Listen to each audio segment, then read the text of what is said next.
Paz do Senhor, igreja, graça e paz da parte de Cristo, amém? É uma alegria estar aqui compartilhando com os irmãos da palavra de Deus. Gostaria que os amados irmãos abrissem as suas Bíblias lá no livro de João, capítulo 5. Livro de João, capítulo 5, Evangelho de João, capítulo 5, versículo 24.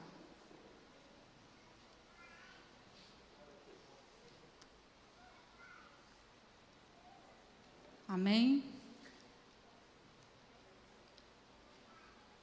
A palavra de Deus diz assim. Amém, irmãos?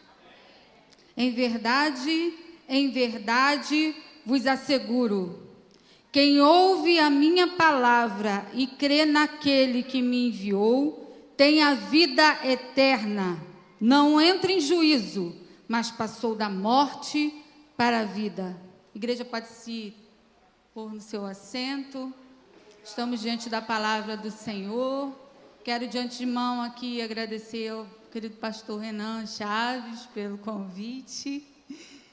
E estamos aqui para mencionar, fazer menção desse Deus maravilhoso e todo-poderoso.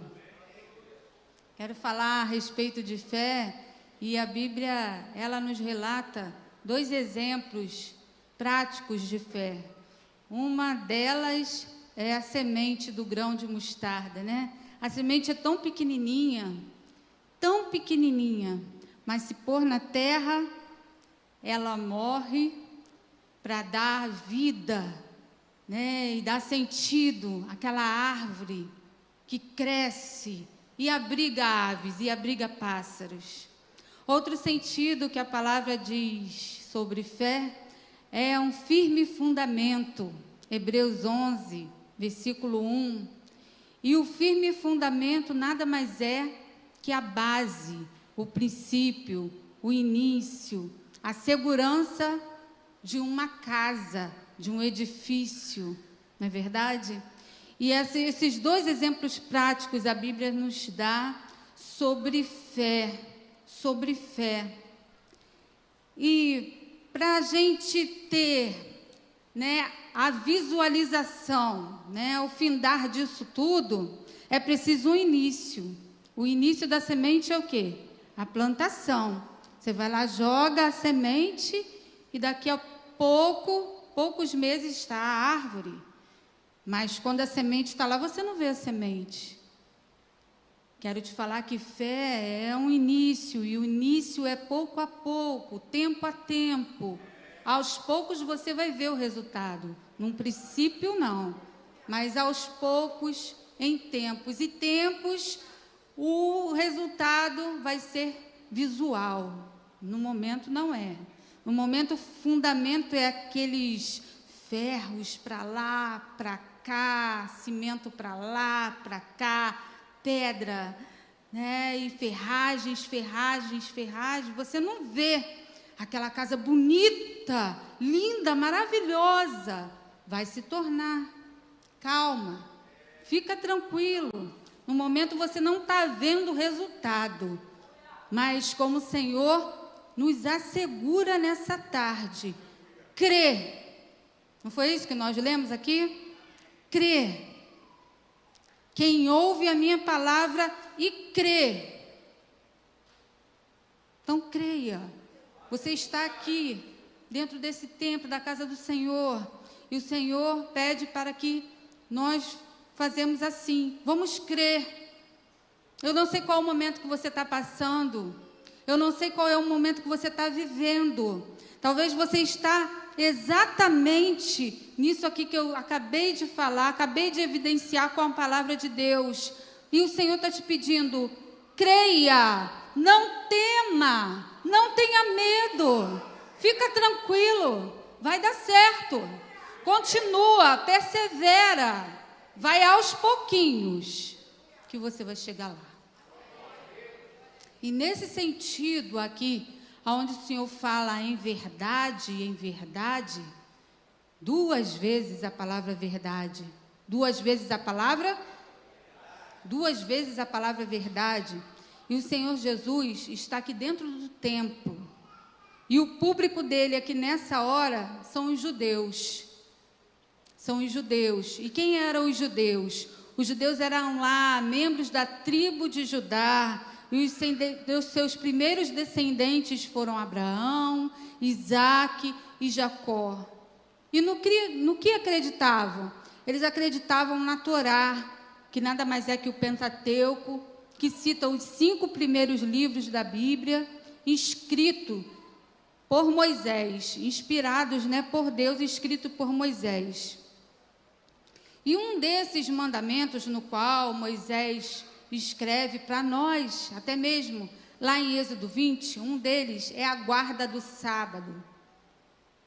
Jesus, antes de mencionar aquilo que acabamos de ler, operou um grande milagre no capítulo 5 de João. Um grande milagre. Um milagre que verdadeiramente deu o que falar. E aqui com esse público, Jesus diz para eles: em verdade vos asseguro, quem ouve a minha palavra e crê naquele que me enviou tem a vida eterna. Não entra em juízo, mas passou da morte para a vida. Como os judeus, ouvindo isso, aqueles homens eram monoteístas, eles acreditavam em apenas o Deus do universo. E agora chega aos seus ouvidos algo que vai mexer com eles. Se a gente começar a ler até o versículo 47 aqui do capítulo 5 de João, a gente vai ver que Jesus, ele tomou a palavra, ele retomou a palavra para ele, e ele fala até o último versículo do capítulo 5, e fala com verdade, com veracidade. E o que ele fala é despertamento. Eu louvo a Deus por essa palavra, porque Jesus, ele não veio abolir o sábado, não. Mas a gente já vai entender que a atividade de Jesus ali era por causa do amor. Era por causa do amor. E por que Jesus estava dialogando com os judeus? Por causa desse milagre que eu acabei de falar. Esse milagre que deu o que falar. Se a gente começar ali no capítulo 5, no versículo 1, a gente vai saber que esse milagre aconteceu em Betesda. Betesda, onde tinha tanques com 5 alpendres ali. E ali a palavra menciona que se encontrava pouca multidão, grande multidão de enfermos. E aconteceu nesse dia que naquele lugar em Jerusalém estava em festa. A palavra não cita qual é a festa que estava ali acontecendo. Era um tempo de festa. E em tempos acontecia um certo mover da água que estava naquele tanque. E eram poucas multidões ali? Eram poucos enfermos que estavam ali, igreja? Não. A palavra diz grande multidão. De quê? Enfermos. Grande multidão de enfermos. Pessoas que ficavam ali à espera do agitar das águas. E ali saíam, o primeiro que mergulhasse, diz aqui que era curado, que era são. E Jesus, ele estava num ponto, num lugar, que ele observava esse cenário que eu acabei de falar aqui.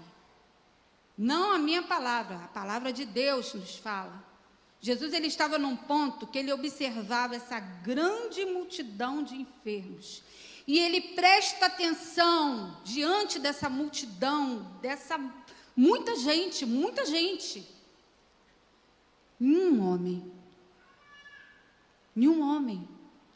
Um homem que há 38 anos, quantos anos? 38 anos de idade? Não. 38 anos de peleja. 38 anos de agonia. 38 anos enfermo. 38 anos na sua dificuldade. Mas a palavra de Deus diz algo interessante que ao ler mexeu comigo. Que ele fala assim para Jesus. Jesus vê ele, vai até ele e fala assim: queres ser curado? E ele responde assim: Senhor, enquanto eu vou, alguém vai na minha frente. Enquanto vou, diante de toda essa dificuldade, de toda essa peleja, ele vai. Ele não fica no mesmo lugar. Ele se põe em condição de ir. E diante desse texto, eu contei 13 vezes o nome Pai. 13 vezes o nome Pai. Jesus escolheu aquele homem. E eu quero te dizer que Jesus escolheu você. Eu quero te dizer que Jesus escolheu cada um de vocês aqui. Do menor que está dentro deste templo ao maior. Menos idade a mais idade. Menos dificuldade a maior dificuldade. Jesus está te olhando. Você está sob a direção do Senhor. Você está sob os olhos do Senhor. Para o inimigo te tocar, tem que passar por ele. Ele que tem que dar a permissão. É dele a permissão. A permissão é do Senhor. A permissão não tem que passar pelo presidente, pelo governador, pelo diretor da empresa, não. É por ele. A permissão é dele. Jesus olha aquele homem, vê a dificuldade, vai até ele, faz a pergunta, ele explana o cenário como está. Ele fala, né, de toda aquela dificuldade, e Jesus, ele dá uma ordem àquele homem. Jesus, quando ele te escolhe, quando ele te olha, ele sabe até onde você pode suportar. E ele dá a ordem ao homem e fala: levanta, levanta-se, levanta-se, pegue seu leito e anda. Levanta-se, pega o seu leito e anda. Jesus deu uma ordem, mas havia um sistema sobre aquele lugar. E qual era o sistema? Guardar o sábado. O que era guardar o sábado? Não fazer nada. Era um descanso. Era descanso. Levantar e seguir? Curar alguém? E Jesus vai além disso, porque ele pode. Porque ele não veio abolir isso que está escrito, mas ele fez e faz e continua fazendo, porque ele ama. O amor de Deus é muito grande. O amor de Deus é imenso. Você não pode pegar a régua e medir o amor de Deus, porque é imensurável o amor de Deus. É muito grande. Ele dá a ordem, o homem é curado e levanta daquele lugar. Pega a sua esteira, os panos. Era algo leve, era algo dobrável, era algo maleável. Mas uma coisa pequena, veio um alvoroço tamanho. Veio uma fúria tamanha, veio uma raiva, um ódio tamanho. E eu estava em casa pensando nesse texto. E sentindo um pouquinho da fúria que foi até Jesus naquela hora. Porque eles ficaram com muito ódio, com muita raiva. E o Senhor me fez refletir ali no Salmo 124 que diz: se o Senhor não estivesse do nosso lado, que Israel o repita, se o Senhor não estivesse do nosso lado, quando os inimigos nos atacaram, Ele já nos teria devorado vivos. Quando o Senhor enfureceram contra nós, então as águas nos teriam arrastado, e furiosas torrentes teriam feito submergir nossas almas. Sim, águas profundas e violentas nos teriam afogado. Bendito seja o Senhor que não nos entregou para sermos dilacerados pelas presas e garras ferinas do inimigo. Como um pássaro escapamos da cilada do caçador. A armadilha foi destruída e ficamos livres. O nosso socorro está em nome do eterno Criador do céu e da terra. Aquele homem podia voltar a viver doente? Foi dada uma ordem ali. E quando Jesus manda a ordem, ele garante. Ele garante. Ele é o nosso Deus. A armadilha, amados, foi quebrada. Você pode glorificar o nome do Senhor. Louvado seja o nome do Senhor. E estava aquele cenário, a cama foi, flexível, foi dobrada ali, e ele estava ali passeando com a sua cama. E agora, na visão dos judeus, os judeus olham aquele cenário daquele homem com aquela cama desfilando ali. E aí começa a controvérsia, de judeus e Jesus, porque os judeus queriam saber aonde estava o homem que o curou. E Jesus, ele tinha escapado. Ele tinha escapado. E no templo, Jesus dá um alerta para o homem que fora curado. Veja que já estás curado, então não voltes a pecar, para que não te aconteça coisa pior. O objetivo de Jesus é e sempre será a salvação. A salvação. A cura. É legal celebrar a cura, um milagre, sim. Foi evidência visual, amém. Mas o interesse de Jesus é livrar o homem do inferno e do fogo eterno, da morte eterna. E aí começa a controvérsia. Cadê o homem? E dentro do templo, Jesus responde para eles: meu pai continua trabalhando até agora. E eu também estou trabalhando. A gente vai ver aí que Jesus, além de fazer tudo isso no sábado, ele começa a se comparar com Deus. Por isso, os judeus ainda mais procuravam matá-lo. Versículo 18 de João, capítulo 5. Porque não somente violava o sábado, mas também dizia que Deus era seu pai, fazendo a si próprio igual a Deus. Retomando a palavra, explanou Jesus: em verdade eu vos asseguro, que o filho nada pode fazer de si mesmo, mas somente pode fazer o que vê o pai fazer. Pois o que este fizer, o filho semelhante o faz. Porque o pai ama o filho e lhe mostra todas as coisas que realiza, e maiores obras do que esta lhe mostrará, para que vos maravilheis. Pois, assim como o Pai ressuscita os mortos e os faz viver, assim também o Filho dá a vida a quem ele desejar. Assim o Pai a ninguém julga, mas confiou todo o julgamento ao Filho, a fim de que todos honrem o Filho exatamente como honra o Pai. Aquele que não honra o Filho, não honra o Pai que o enviou. Em verdade vos asseguro, quem ouve a minha palavra e crê naquele que me enviou, tem a vida eterna. Não entra em condenação, não entra em juízo, mas passou da morte para a vida.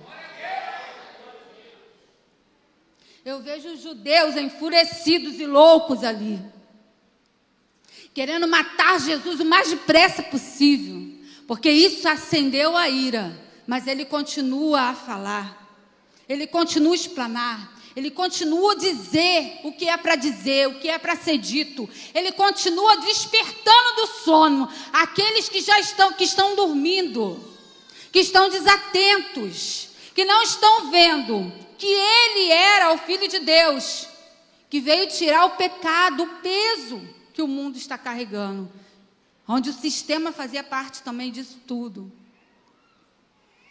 Passou da morte para a vida. Ao analisar e ler, refletindo nesse texto, eu vejo que de um lado está o paralítico, com aquela dificuldade, com os seus pecados, porque Jesus falou assim: olha, vejo que estás curado, mas não voltes a pecar, para que não te aconteça coisa pior. Eu vejo aqui um homem que depois dele ouvir isso, ele priorizou se arrepender. Ele priorizou buscar a Deus e pedir perdão pelos seus pecados, perdão pelos seus tropeços, perdão pelos seus erros. E é necessário que todo cristão, que todo crente faça isso em oração, faça isso em súplica. Se rasgue diante do Senhor, rasgue o seu coração pedindo perdão a Deus pelos seus pecados, pelos seus tropeços. E Deus vai te aliviar, e Deus vai te conceder o perdão. Amém, irmãos? E essa era o que Jesus está aqui nos dizendo nessa tarde, nessa noite, que somos errantes, como esse paralítico que vivia sofrendo, vivia na condição de pecador, vivia ali deitado. A palavra diz que ele não está sentado, ele é paralítico, mas a doença que acomete aquele homem o faz deitar. Ele estava totalmente ali dependente, deitado, à espera que acontecesse alguma coisa. Enquanto eu vou, pode acontecer alguma coisa. Enquanto eu vou, eu posso me aproximar do tanque. Enquanto vou, Senhor, eu vou pedindo perdão. Enquanto vou, Senhor, eu vou me erguendo. Enquanto vou, Senhor, eu vou encontrando força nos meus joelhos, nos meus tornozelos, mas vou. Na pouca força, estou indo. Na pouca força, encontrei o Senhor. Estou buscando até aquele grande dia, no dia que o encontraremos. E é nesse detalhe todo, nessa força, nessa busca, nessa inteireza de coração de servir ao Senhor, na visão de Deus, isso é sim passar da morte para a vida. É nesse processo, esse processo. Não está errado, não, é esse processo. Porque é nessa prova que você vai conhecer mais de perto quem é Deus. Ele é o Senhor da tua vida. Jesus, Ele é o Senhor da tua alma. Jesus não quer que você o conheça só aqui, mas que tenha uma vida com Ele lá. E se você já é uma nova criatura em Cristo, creia, não deixa dúvidas permear a sua cabeça, porque a dúvida é o seguinte, é como um pássaro no ninho, pode sobrevoar a sua ideia sim, pode vir alguns pensamentos maus sim, mas não tem que fazer ninho não, porque você é filho de Deus, é filho de um pai que te ama, é um filho de um pai que te quer ter por perto.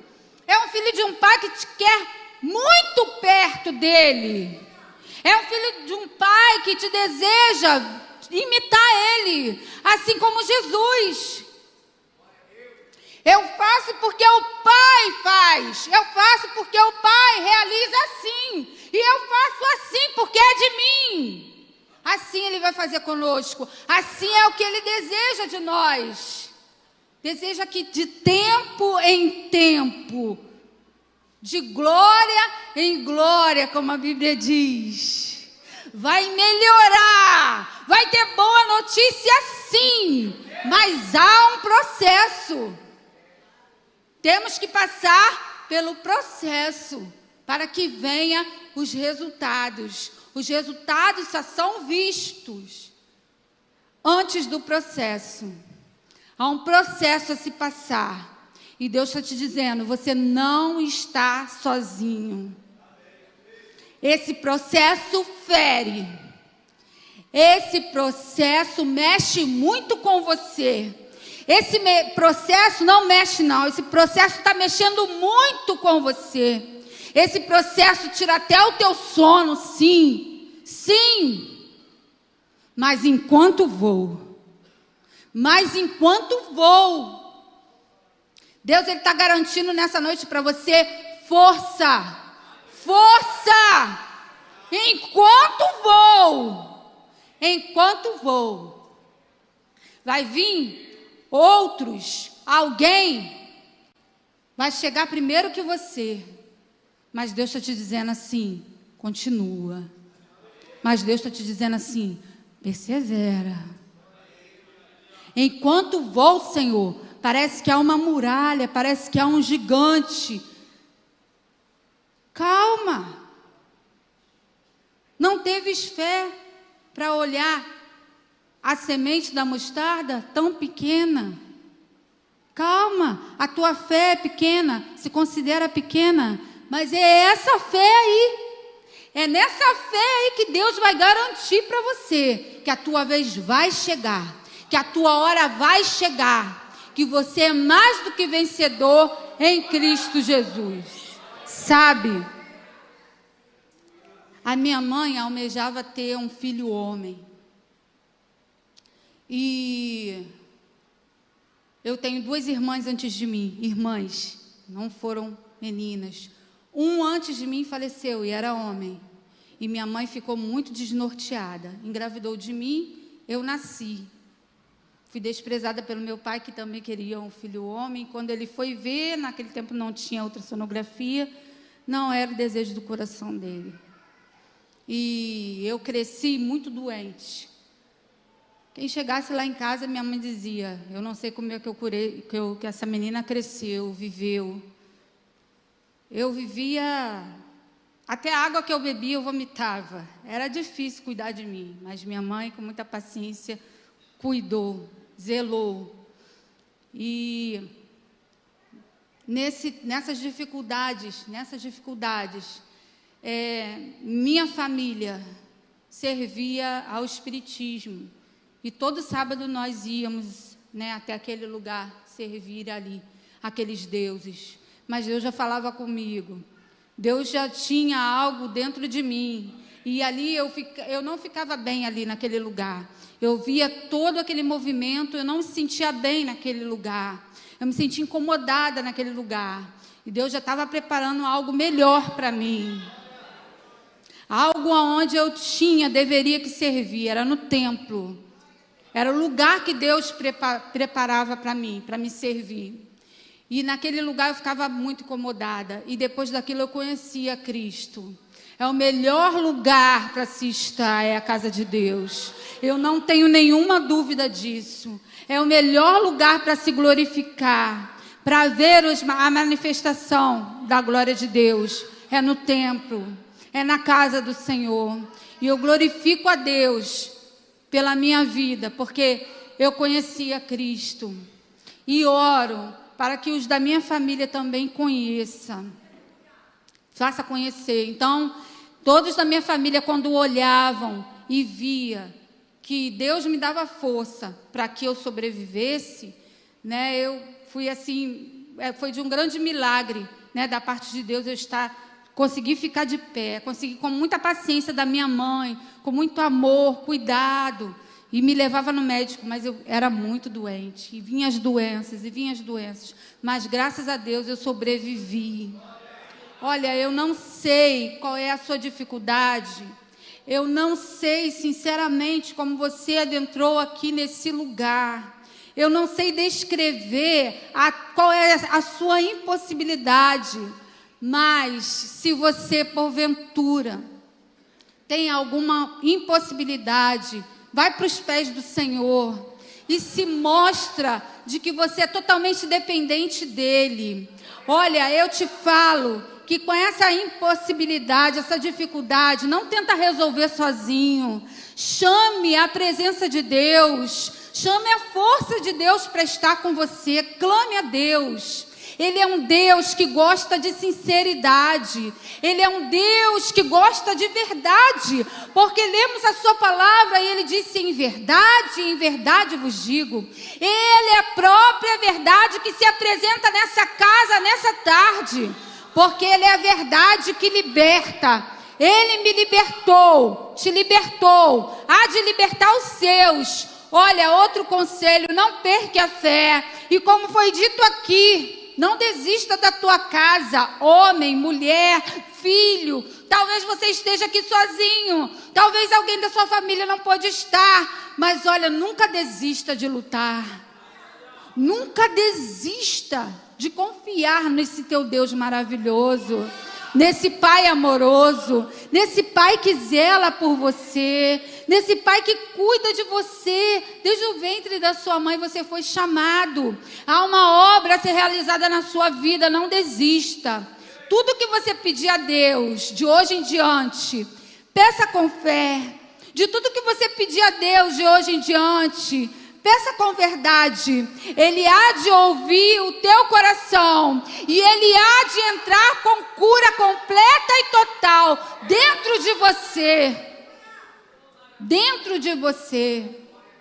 Enquanto caminhas, caminha sempre. Seja qual força que for, caminha sempre.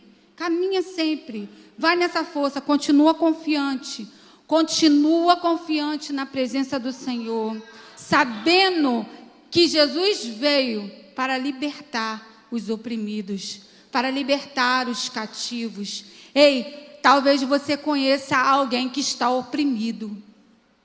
Ei, talvez você conheça alguém que está muito doente, muito debilitado. E eu queria orar com você nessa noite. Eu queria orar com você nessa noite. Talvez você entrou aqui sem fé. Talvez você se esqueceu até mesmo desse versículo que diz que é um pequeno grão de mostarda. E é isso que Deus deseja aplicar no teu coração, amado. É isso que Deus deseja aplicar no teu coração, amada. É essa fé. Mas Beatriz, o tamanho é grande, a fé é pequena, mas vai na tua força. Mediante a isso, Deus vai te provar quem Ele é. Não precisa ver, precisa crer. Não precisa ver, precisa crer. Precisa crer, precisa crer. Deus, Ele está te vendo. Deus, Ele está te assistindo. Os olhos do Senhor percorrem a terra, Salmos 24 diz. Não temas, não te apavores. Você vai conseguir, você é um campeão de Deus. Coloca a mão no teu coração e vamos orar. Senhor, nosso Deus e nosso Pai, Pai amado, Pai querido, na Tua presença, Senhor, nessa tarde e noite, eu louvo, adoro o Teu nome. Ah, Senhor, a Tua igreja te reconhece como Deus. A Tua igreja reconhece que o Senhor enviou o Seu Filho Jesus Cristo para morrer em sacrifício vivo naquela cruz, Senhor. Deus amado, em nome de Jesus, visita essa pessoa, visita essa amada, visita esse amado agora, Senhor. E, Senhor, visita, Senhor, essa impossibilidade, essa dificuldade, essa necessidade. Visita, Senhor, essa enfermidade que está, Senhor Deus, com ele ou com ela, ou que está afetando, Senhor, essa família. Ah, Senhor, no tamanho tal que tira a fé, que tira o foco da tua filha, do teu filho. Ah, Senhor, que às vezes até mesmo atrapalha a vida com Deus desse teu filho e dessa tua filha. Mas, Senhor, em nome de Jesus, aviva a fé, ativa a fé agora dos meus irmãos, Senhor. Eu te peço, Senhor, e te imploro, ativa a fé dos meus amados irmãos, Senhor, nessa tarde e noite, Pai. Assim nós te oramos e confiamos em nome de Jesus. Amém. Glória a Deus. Eu não sei como essa palavra chegou até você, amado, amada. Eu não sei, sinceramente, como você ouviu essa palavra. Eu não sei como você se sente depois dessa palavra. Eu não sei. Mas eu quero que você possa está abrindo seu coração para esse filho que veio libertar, para esse filho que pode te fazer livre, para esse filho, Jesus Cristo, Filho do homem, Filho de Deus, que te liberta e te faz livre e vai te fazer confiante, se assim você o quiser, se assim você o desejar. Queria que a equipe de louvor viesse até aqui. Nós iremos louvar, nós iremos mais uma vez exaltar o nome do Senhor nesse lugar. A oportunidade está diante de você agora.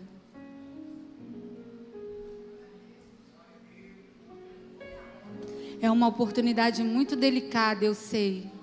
Mas eu conto com a oração dos servos de Deus nessa hora.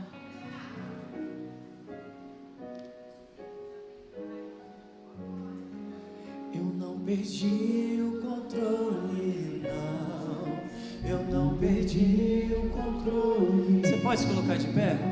Eu não perdi o controle, não. Eu não perdi o controle. A sua história já estava escrita.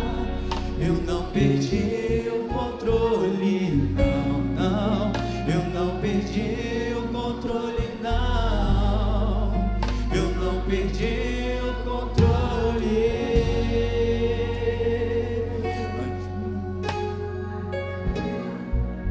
Talvez você esteja sensibilizado com essa palavra. Talvez durante esse culto o Senhor falou com você de uma forma magnífica e diferente, como em nenhum outro dia, como em nenhum outro culto. Talvez Deus te fez pensar na história da tua vida enquanto eu contava um pedaço da minha pequena história. E talvez você está se estremecendo todo no seu lugar.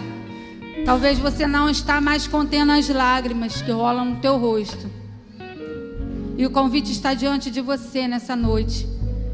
Se você aceita o Filho de Deus, o unigênito Salvador, o Filho que te faz livre e vai te fazer livre para sempre.